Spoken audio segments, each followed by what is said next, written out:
Hello, Chairman Arciero, Chair Edwards in abstention, members of the committee. My name is Jesse Kanson-Benanav, and I am the Executive Director of Abundant Housing Massachusetts, and I'm here to testify today in support of the Affordable Homes Act. I want to focus my testimony in particular on the accessory dwelling unit component of the bill. I know ADUs have been mentioned consistently throughout the day, but I want to go into a little bit more detail. I really appreciate the administration borrowing heavily from my organization's other priority bill this session, H 1379 S 858, an act to promote Yes in My Backyard, in drafting the ADU component of the Affordable Homes Act.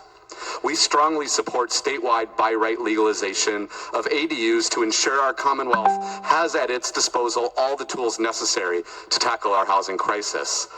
While ADUs alone won't solve the crisis, they play an important role as a gentle way to add more homes to our neighborhoods while ensuring that families stay together by providing housing for grandparents, recent graduates, or loved ones with disabilities.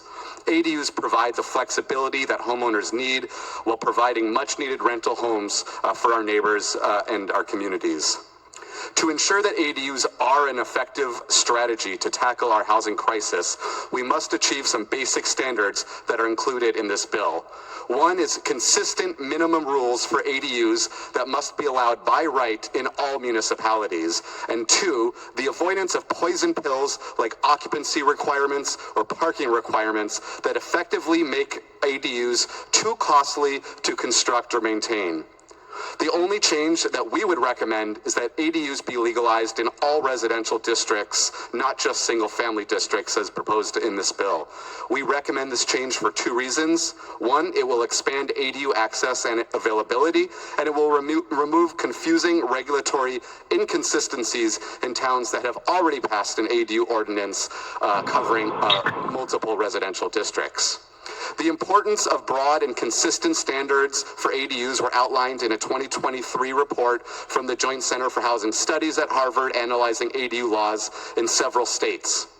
In 2016, California strengthened its statewide by right ADU law, and as a result, ADUs have jumped from constituting less than 1% of new housing permits there in 2016 to 18% of new housing permits in 2022.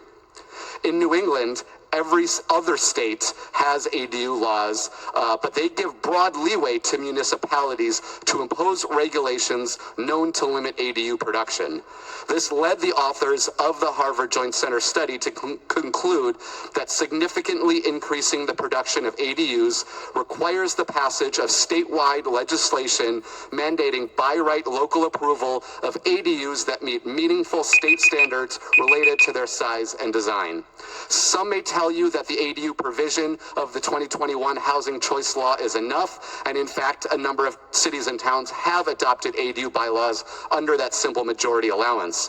However, despite this increase in local bylaws, very few ADUs have actually been constructed. Furthermore, with such a patchwork of ADU bylaws across the Commonwealth, the cottage industry of designers, contractors, lenders, and other providers that are critical to helping homeowners construct ADUs will not establish itself in Massachusetts. I know I'm over time. Before closing, I briefly want to highlight our support for eviction ceiling in the legislation and strengthening it, as others have talked about. We also at Abundant Housing support maintaining the social housing pilot program that's included in this bill. So in closing, I want to reiterate our strong support for this bill in general, and specifically the importance of maintaining, at a minimum, the by right ADU legalization as proposed by the governor, and strengthen it to legalize ADUs in all residential zoning districts of the Commonwealth. Thank you. Thank you for your testimony, Jesse. Any questions?